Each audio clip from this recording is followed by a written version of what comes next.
नया साल आने वाला था और नए साल के पहले ही दिन में सावित्री के दोनों बेटों की शादी होने वाली थी।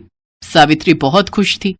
उसका सपना जो पूरा होने वाला था, घर में 2 बहुएं आएंगी, मेरा घर खुशियों से भर जाएगा, कितना मजा आएगा, नया साल और नई खुशी एक साथ शुरू होगी। लेकिन सावित्री को नहीं पता था कि नए साल में खुशी नहीं दुख का पहाड़ आकर दरवाजे पर दस्तक देने वाला था। सावित्री ने अपने दोनों बेटों के लिए खुद लड़की पसंद की थी।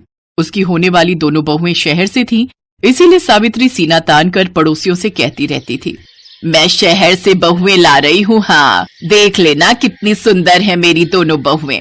जरा सावधान रहना सावित्री दीदी, ये कलयुग है कलयुग, ऊपर से शहरी लड़की घर में आते ही कलेशना शुरू कर दे। अरे नहीं नहीं, ऐसा कुछ नहीं होगा, लड़कियां बहुत अच्छी हैं, मैंने खुद पता लगाया है, और घर में छोटे मोटे कलेश तो होते ही रहते हैं, उसमें क्या है। और नया साल आ गया।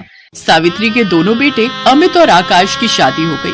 अगले दिन सबसे पहले अमित अपनी बीवी मधु को लेकर घर आया। आओ बड़ी बहू, अंदर आओ, आने में कोई तकलीफ तो नहीं हुई? नहीं माँ जी, ये बोलकर मधु ने सावित्री के पैर छू लिए। सावित्री बड़ी खुश हुई। वाह बहू वाह, कितने अच्छे संस्कार हैं तुम्हारे, शहरी लड़की होकर भी पैर छूती हो।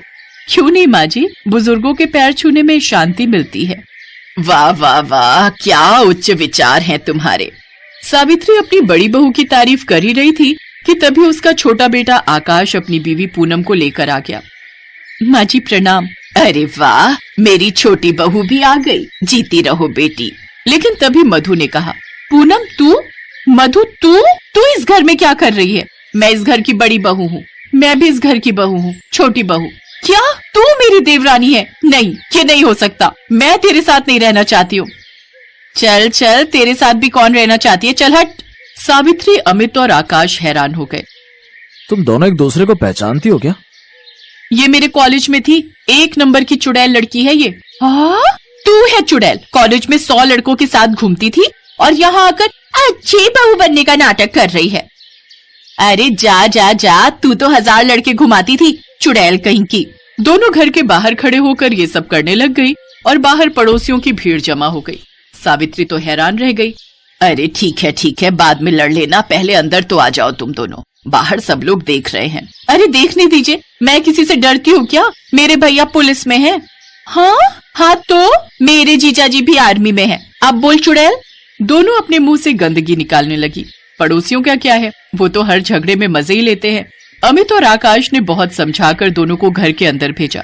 सावित्री खड़ी की खड़ी रह गई। एक पड़ोसी ने उसे टॉन्ट मारकर कहा, सावित्री दीदी हैप्पी न्यू ईयर जी। उसके दोनों बेटे अपनी अपनी बीवियों को कमरे में रखकर अपनी माँ के पास आए। ये क्या हो गया माँ, ये कैसी लड़कियां पसंद की हैं आपने? हाँ माँ, पड़ोसियों के सामने तो नाक कट गई हमारी, नए साल में नए कलेश शुरू हो गए। सावित्री सदमे में थी। अचानक से ये सब हो जाएगा, ये उसने सपने में भी नहीं सोचा था। उसने कहा, बेटा मुझे कैसे पता होगा कि ये दोनों पहले से एक दूसरे को पहचानती हैं और आपस में दोनों की दुश्मन भी हैं। पहले पता होता तो थोड़ी ना मैं इनसे तुम दोनों की शादी करवाती। वो तो बात ठीक है माँ, लेकिन अब आगे क्या होगा? मुझे कुछ नहीं पता बेटे, मुझे कुछ नहीं पता। तुम दोनों संभालो अपनी अपनी बीवियों को। लेकिन 2 दुश्मन जब आपस में भिड़ने के लिए उत्सुक हो, तब कौन उन्हें शांत कर सकता है? वो तो लड़ेंगे ही। मधु और पूनम तो बरसों से दुश्मन थी और यहाँ आकर उन्हें लड़ने का मौका मिल गया। मधु रसोई में गई तो पीछे पीछे पूनम भी घुस गई। चल हट यहाँ से, मुझे अपने लिए खाना बनाना है। मैं रसोई में पहले आई हूँ और मैं तेरी जेठानी हूँ पूनम, मुझसे आराम से बात कर, नहीं तो क्या करेगी? गंजी मारेगी मुझे? गंजी क्यों बोला मुझे? हाँ क्यों बोला गंजी? तू कॉलेज में गंजी तो थी, ये तो तेरे नकली बाल हैं। ये सुनकर सावित्री भी वहां आ गई। तब सावित्री को सुना सुनाकर पूनम कहने लगी, पता है माँ जी, ये सब नकली बाल हैं। नकली बाल? लेकिन मधु ने तो बोला था। आप इस झूठी पर विश्वास मत कीजिए माँ जी, इसके दांत नकली हैं, सामने के दोनों दांत नकली हैं इसके। झूठ मत बोल मधु, नहीं तो मैं तेरे दांत तोड़ दूंगी। सावित्री सिचुएशन संभालने की कोशिश करने लगी। अरे ये क्या कर रही हो तुम दोनों, शांत हो जाओ।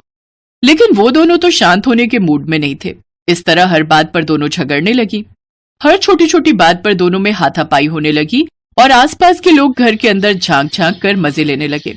अरे वाह, अब जाकर मोहल्ले में कुछ मजेदार कलेश हो रहा है। बहुत मजा आ रहा है। सही कहा भाभी, मैंने तो पहले ही सावित्री दीदी को कहा था, लेकिन वो तो बहुत उछल रही थी। शहरी बहू लाने का घमंड था उनमें। अब देखो कैसा लगता है।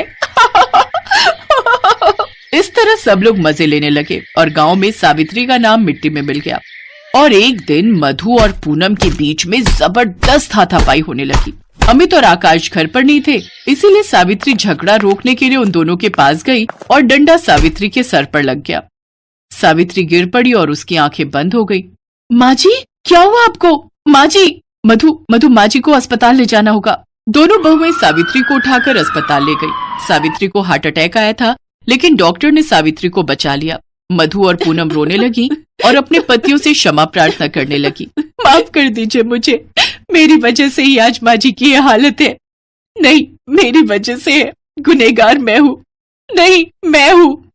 अरे अभी इस बात को लेकर भी अब आपस में झगड़ा मत शुरू करो। नहीं, मैं वादा करती हूँ, मैं और झगड़ा नहीं करूंगी। मैं भी नहीं। सावित्री के हार्ट अटैक ने सब कुछ बदल दिया। दोनों बहुओं को अकल आई और वो दोनों अच्छी जेठानी देवरानी की तरह रहने लगी। पड़ोसियों के मुंह पर चूना लग गया और नए साल में कलेश शुरू होकर बंद भी हो गया। इसके बाद सब लोग खुशी खुशी रहने लगे।